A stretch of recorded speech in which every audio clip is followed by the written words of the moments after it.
Hello, ladies and gentlemen. So, in today's episode, we're going through episode number 2 of this mini series around 20 lessons through 20 weeks of training. And essentially, this mini series is all about 20 lessons that I learned and I experienced being a coach in a different training program, which I think has massive relevance into the world of training for hiking and training for adventure. So, with that being said, episode number 2 is all about you get out what you put in. Now, where this comes from is basically at the start of that training process I went through. 20 weeks. It's 20 weeks, 5 mornings a week, getting in the gym, 5 a.m., doing the sessions with the culmination of a big event at the end. Now, at the very start of the journey, when we're getting introduced to the coaches and everything like that, it was a really powerful statement that the coaching staff said. And essentially they said, you know what, this experience, it has the potential to change so many things about you. Change your confidence, change your fitness, culminate, all of this cool stuff. And essentially they said, this process is going to be tough. There's a lot to learn. It may be overwhelming at certain times. You may struggle.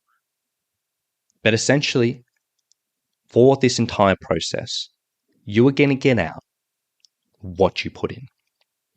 They said, if you turn up every day, if you work hard, if you ask questions, if you have a good attitude, if you turn up on time, your coaches are going to step up and do everything in their power to get you where you need to be.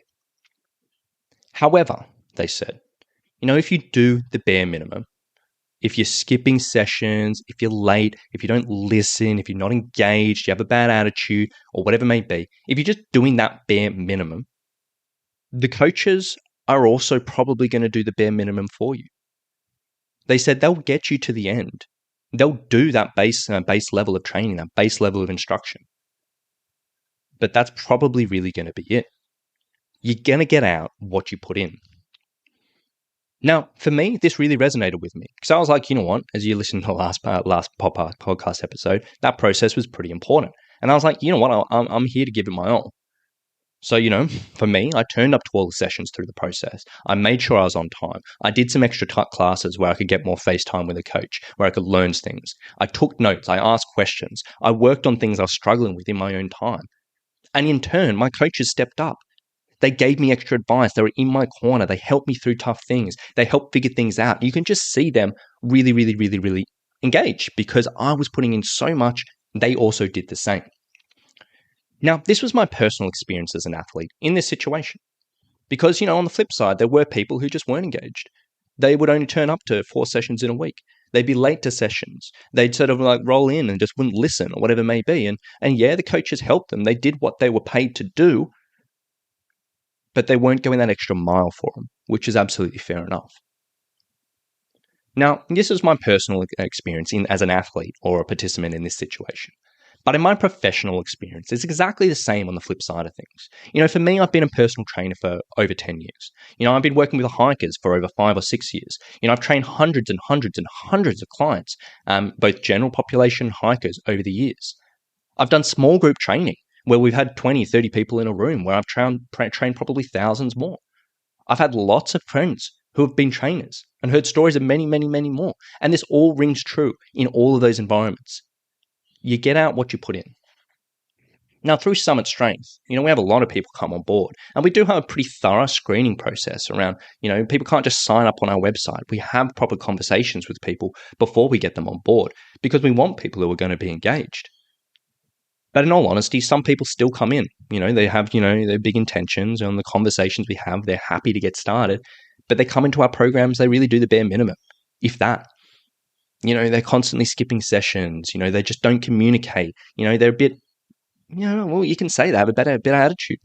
We don't actually meet face to face, but, they may be a bit rude or a bit abrupt in their messages, whatever it may be. They just don't seem engaged at all. Now, in all honesty, from a professional side of things, these people are tough to coach. And honestly, when someone is giving the bare minimum effort, if that, they'll typically get the bare minimum from the coaches as well. The coaches will still do their job, but they're probably not going to go above and beyond for this person. Now, alternatively, when people come through and embrace things, if they actively get involved, they not only do the bare minimum, but they ask questions, they do the check-ins, they do the sessions, they come to the extras, maybe the coaching call, the education, if they're on one of those packages, or whatever it may be. They come in with a good attitude. They're engaged in the process. Ultimately, these are the people who are not only going to get the best results for themselves personally, because all of that stuff is positive stuff, but they're going to get way more from the coach. And it just compounds on itself. This is just a fact of life. So for you, listening to this podcast, if you're doing a coaching program, if you're working with a personal trainer, working with an online personal trainer, if you're going into a gym, if you're doing group exercise classes, if you're following a program or whatever it may be, just know you get out what you put in. If you're working with a personal trainer in the gym, if they ask you to do things outside of your sessions, do them. If they ask you to do 2 or 3 more sessions in a week, do them. Report back. Tell them how it was. If they ask you to come into a gym 10 minutes earlier to warm up so you have more time to go through your session, do that. If you're doing group exercise classes, ask questions at the end of a session. Ask the coaches if you have anything running through your head. Give them a wave during the class. Ask them if they can advise you on an exercise or whatever it may be. Be engaged, and they'll be more likely to be in turn engaged back. If you're just working through, a bare bones program, maybe you don't have a huge amount of coaching support, but maybe every once in a while you get the opportunity to ask questions. Use that opportunity. Or if you have coaching touch points, you're doing a program online and you get a check-in each week, do the check-ins and give relevant information, whatever the structure is. And the same thing could be said if you're doing it with a training partner. If you've just got a friend you're going into the gym with, if they're super keen to have a red hot crack at the start of the year and they say, hey, I'm going to be training 3 times a week, but if you want to train once a week with us, maybe we can fit that in. Awesome. Do that. Turn up on time, come with a good attitude, but see what you can do outside of the sessions to fit other things in. So you can come into the sessions together and say, you know what, I did this. We bounce off each other, match that energy or whatever it may be. In any type of training process, you get out what you put in. So at the start of 2024, if you've got big goals ahead of you, if you're working with a professional, if you're working with a friend, or even if you're just doing your own thing, just ask yourself, how can I make sure I'm putting in the right effort? And how can I make sure I'm getting that back? Bit of food for thought. But for me, it was such a powerful thing, it was such an important thing, and I saw both sides of the thing personally. And then professionally, I see it every single day on both sides of the fact as well.